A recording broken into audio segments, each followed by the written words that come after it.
Bonjour la team, j'espère que vous allez bien. Deuxième vidéo que je tourne de la journée et ça me fait du bien. J'ai besoin de m'exprimer en ce moment.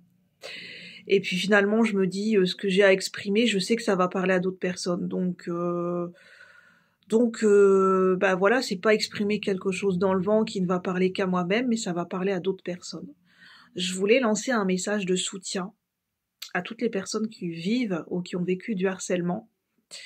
Et j'avais envie d'exprimer quelque chose de particulier qui est pas assez mentionné, dont on n'en parle pas. C'est quand vous êtes amené à revoir les personnes qui vous ont harcelé et que vous devez les côtoyer, enfin voilà, enfin ça fait partie de votre quotidien.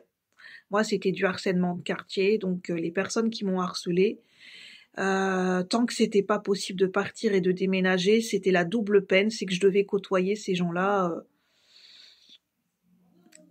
Bah voilà, je devais les côtoyer au quotidien. Et c'est ça aussi qui a fait que je n'avais plus envie de sortir, parce que rien que le fait d'entendre, c'est du stress, hein, c'est le fait d'entendre la personne, de reconnaître la voix, d'apercevoir l'ombre de la personne ou de la voir passer, ne serait-ce que 2 secondes, ça devenait insupportable.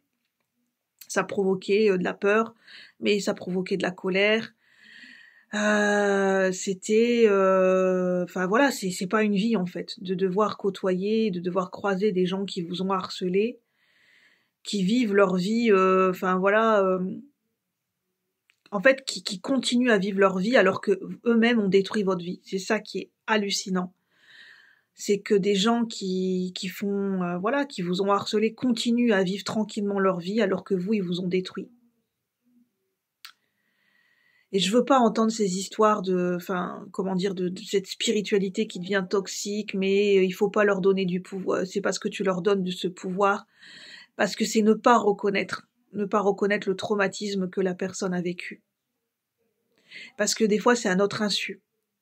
On peut pas contrôler ce qu'on ressent. Le corps a été, enfin voilà, il y a une violence qui a été vécue au niveau du corps, dans le sens que le corps perçoit. Il y a une violence psychologique et je trouve qu'il y a un déni de ce que certaines personnes vivent comme violence psychologique dans nos sociétés. Il y a un gros déni, il y a un gros problème là-dessus en fait. En gros, on considère que c'est les personnes qui vivent des violences psychologiques, voilà, bah il faut demander de l'aide, c'est à vous de se faire soigner. Et pour le peu que les personnes n'arrivent pas à sortir d'une emprise ou d'une, par exemple, de violence conjugale, bah, sur qui on va aller taper, sur certaines personnes, bah je comprends pas pourquoi tu pars pas en fait. C'est que tu le veux bien. Je l'ai déjà vu, ces commentaires dans les réseaux sociaux, et je l'ai déjà entendu. Et ces propos sont d'une violence extrême, parce que ça ne prend pas en compte ce que c'est que l'emprise. C'est complètement être dans le déni d'une réalité, d'une violence psychologique. Et c'est encore plus enfoncer les gens qui vivent des violences psychologiques au quotidien. Aujourd'hui, en France, il y a des gens qui vivent des violences au quotidien, dans leur travail, dans leur couple. Et ces gens-là se sentent extrêmement seuls, mais le pire, c'est que de se sentir extrêmement seuls, ce sont des gens qui se sentent jugés. Jugés par une société qui normalement devrait être là pour les soutenir, pour les aider, mais en fait, ça fait complètement l'inverse, parce que il y a beaucoup de préjugés sur ce que c'est vraiment que la violence psychologique. Et moi, c'est pour ça que j'ai été obligée de déménager, parce que c'était, comme je n'avais pas le choix que de côtoyer, bah parce que ces gens-là, voilà, hein, continuent à vivre leur vie tranquillement, et je me suis sentie presque expulsée de chez moi. J'ai dû m'expatrier, m'expulser de la ville de mon cœur. C'est ma ville natale, la ville que j'aime. Je me suis sentie expulsée, expatriée, déracinée par la force des choses, alors que je ne l'ai pas choisi. Et ça, c'est ce qui est le plus difficile à accepter. Ça n'a pas été mon choix, hein. J'ai dû déménager par la force des choses. J'ai dû tout quitter.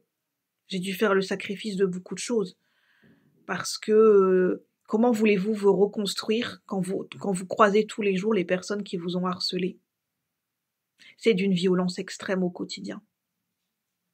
Vous êtes terrifié, vous êtes dans la peur, ça vous fait revivre cette injustice que qu'il y a des gens qui continuent à vivre leur vie bien tranquillement alors qu'ils ont détruit la vie de d'autres personnes. Et ça, c'est inimaginable qu'aujourd'hui en France, ça soit encore possible. Et je tiens à porter ma parole et à dénoncer certaines choses parce que il y a des choses dans nos sociétés qui sont encore à l'heure actuelle qui ne sont plus possibles, qui ne devraient plus être possibles et entendables.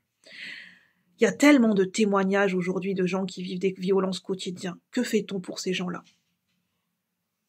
Oui, on fait des choses. Mais le problème, c'est que des fois, en voulant accompagner ces gens-là, il y a beaucoup de préjugés. Et en fait, des fois, on balance des phrases qui paraissent anodines, mais en fait, il y a plus de violence dans la phrase que d'aide et de soutien, parce qu'il y a énormément de préjugés. Des fois, je pense que vaut mieux s'abstenir de dire quelque chose. Quand on n'a pas soi-même vécu des violences psychologiques ou du harcèlement, il y a quelqu'un qui disait sur Instagram, avant d'écrire quelque chose, avant d'écrire un commentaire ou de dire quelque chose, dites-vous, est-ce que vous pensez que cette phrase est aidante? Est-ce que vous pensez que cette phrase va faire du bien à la personne? Et si vous n'êtes pas sûr de vous, ne dites rien. Abstenez-vous de dire quelque chose. Si vous pensez que ça ne va pas être aidant pour la personne, je pense que c'est mieux des fois de s'abstenir de dire quelque chose. Parce que des fois, ça peut faire encore plus de tort à la personne qui le reçoit.